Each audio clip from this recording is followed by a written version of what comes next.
laugh. She stood up, picked her handbag, and gave Joy a sound warning. "If anything happens to my son, I will hold you responsible." She then turned to Akin and added, "My son, if you still go ahead with this wedding, you do so at your own peril." With that, she walked out of the room, leaving a thick silence behind. Joy sat there, numb, her fingers clenched tightly around the edge of her gown. Akin placed his hand on her shoulder gently. "Don't mind her, babe. You know how dramatic my mom can be." But Joy wasn't listening anymore. That night, she couldn't sleep. The dream Mama Akin described refused to leave her mind. She kept seeing herself in a white dress, her stomach swelling as dogs barked all around her.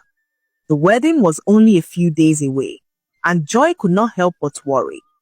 She spoke to her best friend BC, who urged her to fast and pray. "You need to cancel the cake order too," she said to Joy, who rolled her eyes and walked away. The wedding day arrived, and Joy did all she could to stay calm. She woke up that morning in her hotel room, terrified as her glam team arrived to get her ready for the wedding. Hours later, Joy arrived at the wedding venue, looking extremely beautiful. As she stepped out of the car in her expensive white dress, all eyes turned to admire her. The camera flashes lit up like stars as her gown shimmered under the sunlight. It was supposed to be the happiest day of her life, but deep inside, Joy was terrified. Her eyes scanned the entire crowd as she walked into the wedding venue. That was when she saw the dress.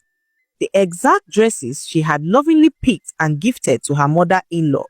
It was being worn by another woman, and Joy could not hide her sadness.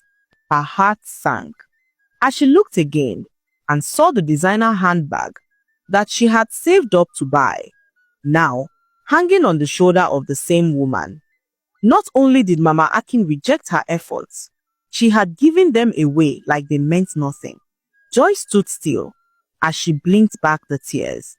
Her husband-to-be Akin could not help but notice the sadness in her eyes. He asked what the problem was, and just as Joy was about responding to his question, the cake van pulled up in front of the venue. Joy could feel her heart race. She stood there shocked as she watched the handlers lift the cake out of the van. Before her very eyes, 12 fierce-looking dogs came charging from nowhere as they barked at the cake.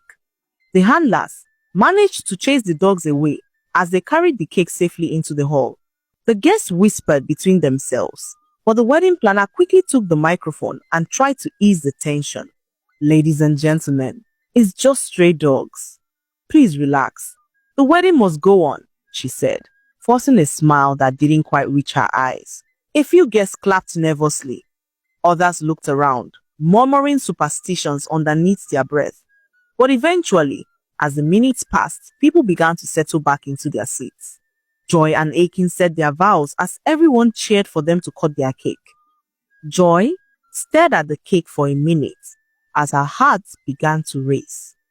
Everyone gathered around the cake as they watched in anticipation. Cameras flashed, phones recorded, and chants of cut the cake, rang out across the hall. Joy hesitated. For a split second, she remembered BC's warnings and the disturbing dream that Mama Akin had.